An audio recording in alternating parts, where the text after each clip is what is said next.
Hello. So it's 3 o'clock in the afternoon, and I just remembered about tinnitus. At first, I remembered I hadn't made a video in a while, and then I remembered that I haven't thought about tinnitus all day. Not at all. Not even a little bit. So that's pretty amazing. Though my progress is more in little baby steps now because I've gotten past the hump, you might say.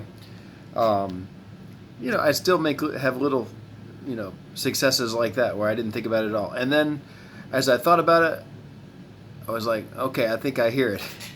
But it's so interesting, If I do have sounds in the background, they're not loud though. It's just if I'm in a completely quiet room, I definitely hear it pretty good. So I'm just used to having the sounds in the background. But I guess my point is, it's loud. It's pretty loud. But the weird thing is, I don't notice it. You see what I mean? So that's the whole thing about habituation. And I cannot begin to compare myself to what somebody else experiences. Loud to me and loud to you could be two completely different things. But I do know that before, I was very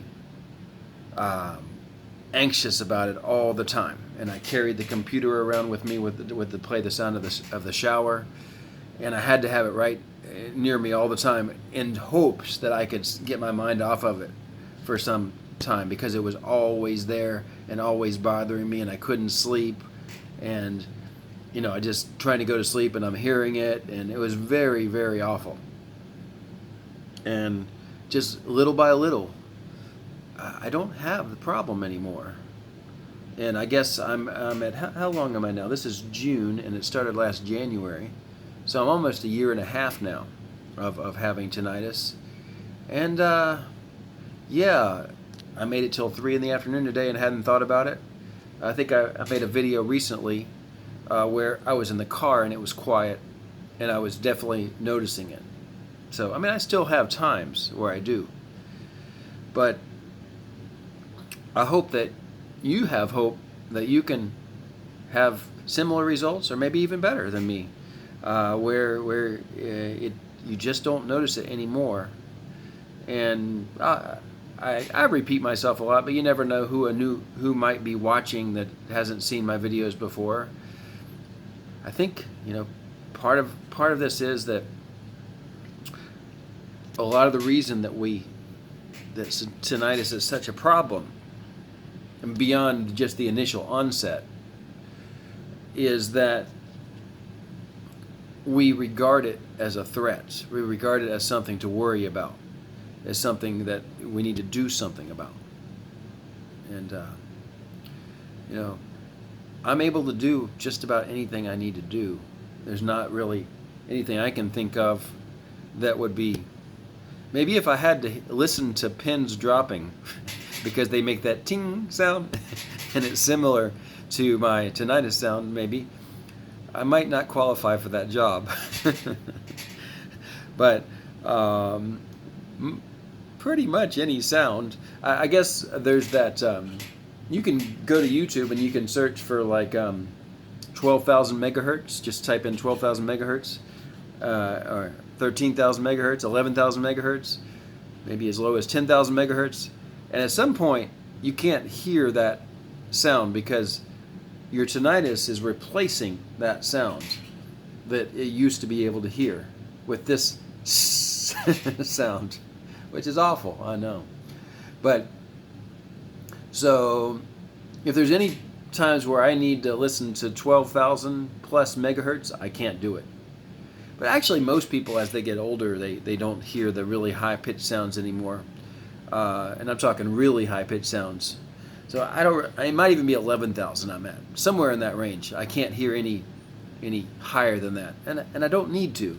And it would be nice if my brain would realize, hey, there's nothing wrong here. You don't need to make this sound to replace the sound that you can't hear anymore. That's what happens in tinnitus most of the time, is we we lose our ability to hear the highest range, and then our brain decides, hey, there's a problem, I'm going to give you a sound to replace that. So you'll always hear the thing that you couldn't hear before. Something like that, you know. So the thing is, it is kind of like a bug in our programming that causes this. And that kind of sucks. But beyond that, it doesn't do anything to you. It doesn't do anything to your ability to do any of the normal physical activities you do. It doesn't really do anything to you in terms of being able to communicate with people. What it can do to you is cause you to have anxiety, and then you keep it at the forefront of your thoughts, and you're always trying to do something about it. You're always complaining about it. You're always just considering, this is a big problem in my life. So, have to find that path to saying, actually, it's not a big problem in my life. Actually, I can do anything. I can communicate with people. I can do just about anything I want to do with the tinnitus, and I'm okay. But that's your work you've got to do. You've got to convince yourself that you're actually fine, you know. There's a lot of worse things, and let's not even talk about it, but there's a lot of worse things that could happen to you. And this is one you can deal with. And you can just get into that way of thinking where it just really isn't a problem. And I know you might be saying, yeah, but I always hear it. But those two things are tied together. You see it as a problem, so then your brain says, well, brains are really great at solving problems. And noticing problems. Brains are super good at that. So if you say, hey brain, we've got a problem, the brain says, oh, we got to find a solution. But in this case, it's a little different. You guys say to your brain, actually, we don't need to find a solution here. There's no need to.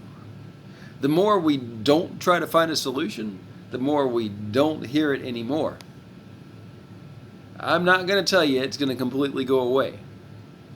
But if you can teach your brain that this is not a problem, you don't need to find a solution, you don't need to pay attention to it, you can just go play some music or work out or do art or dancing or martial arts or whatever it is you like to do, basket weaving or skydiving or playing tennis or, you know, the list goes on and on. You can do all those things still. You know, I mean, you might not be. There's some of those things I wouldn't know how to weave a basket, but I have the ability to try. And, every time I laugh, my bed squeaks. You hear it? Yeah. So that's pretty funny. So, anyways, that noise definitely took more precedent over the tinnitus. Like, I noticed the bed squeaking every time I laugh. Isn't that funny? So, anyways, I'll let you go at that, and maybe you can find some noises that are funny, or there it goes again when I laugh. Okay, too much fun. All right, I wish you a wonderful day, and I'll talk to you next time.